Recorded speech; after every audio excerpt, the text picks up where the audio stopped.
The Empty Pot. Retold by Betty Yee. Illustrated by Jin Woo Kim. Focus question.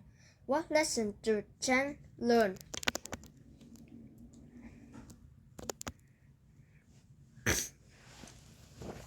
A long time ago, in China, there was a boy named Chen.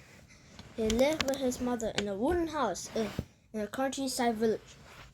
Their house was very small, but their gardens was always full of beautiful flowers and other plants. Chen's mother had planted the garden before Chen was born. She taught him everything she knew about gardening.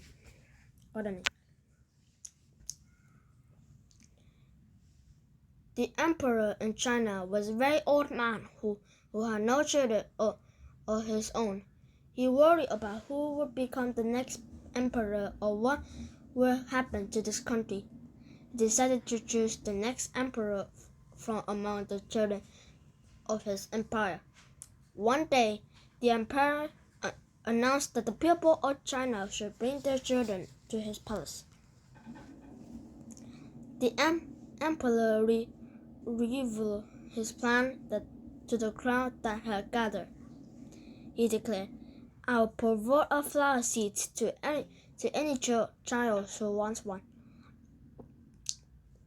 Take your seed home and plant it in a pot. In a year's time, come back to the palace with your pot, and I will select the next emperor." Chen lined up with the other children to get the seeds. He could hardly contain his excitement.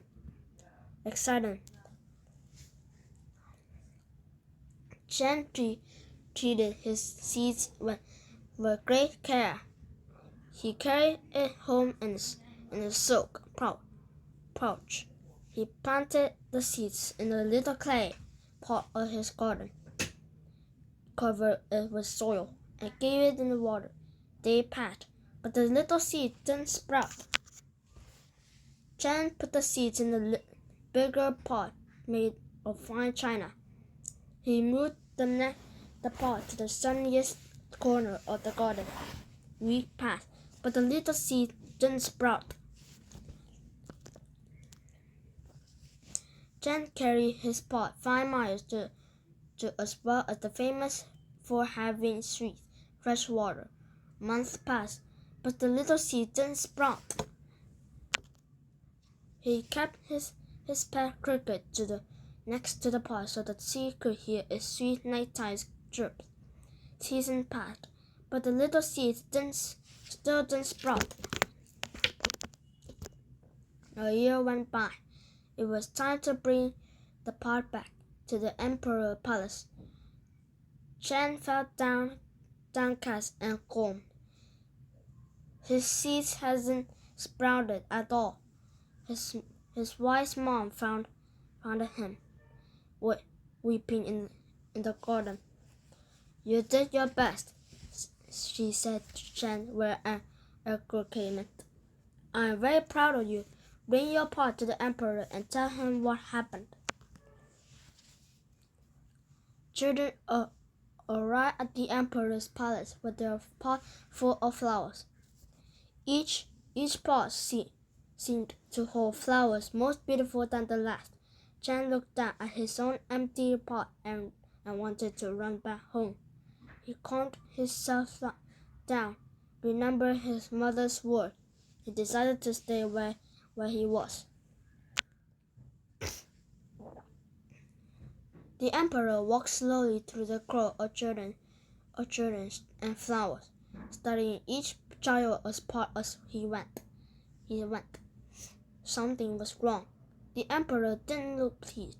In fact, it seemed as through the prettier the flower, the angrier he became.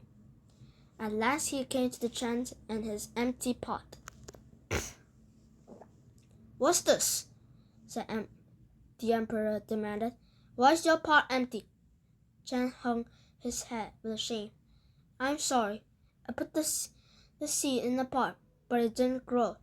I put it in a bigger, fancier pot, but it still didn't grow.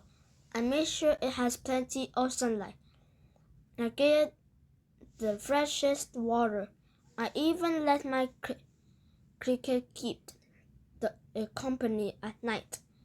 Still, it would not grow. I tried my best.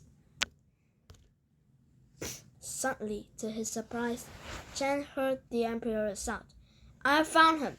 I have discovered the child worthy of becoming the next emperor. I don't know how the rest of you grow your flowers.